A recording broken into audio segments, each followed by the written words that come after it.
Bonjour. Savez-vous que la France, ce n'est pas seulement l'Hexagone.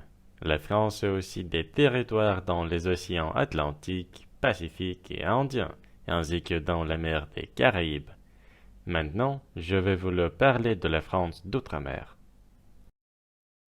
On commence par le Guadeloupe et la Martinique.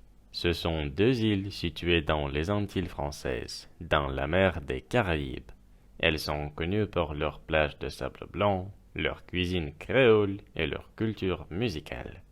Les gens dans ces pays s'occupent d'agriculture et de pêche, et je pense qu'ils sont contents de leur vie. Un autre territoire, c'est la Réunion, une île située dans l'océan Indien, à l'est de Madagascar. Elle est célèbre pour ses paysages volcaniques, ses plages de sable noir et sa cuisine épicée. Cette île vous offre une possibilité unique de toucher à la culture d'Afrique.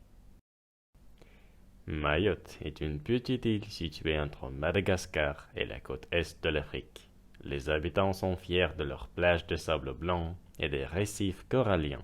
Vous les allez adorer, j'en suis sûr. La Polynésie française est un ensemble d'îles situées dans l'océan Pacifique. Elle est célèbre pour ses lagons turquoises, ses plages de sable blanc et sa culture polynésienne. Faites attention à Tahiti. On y organise des compétitions de surf.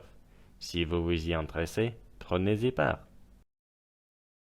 Et enfin, la Nouvelle-Calédonie. C'est une île située dans le Pacifique Sud.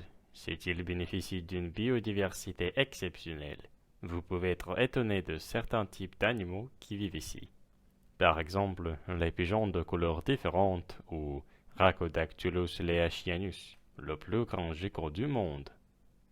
Voilà, telle est la France d'outre-mer. Ces territoires sont des destinations de vacances populaires pour les Français et les touristes étrangers.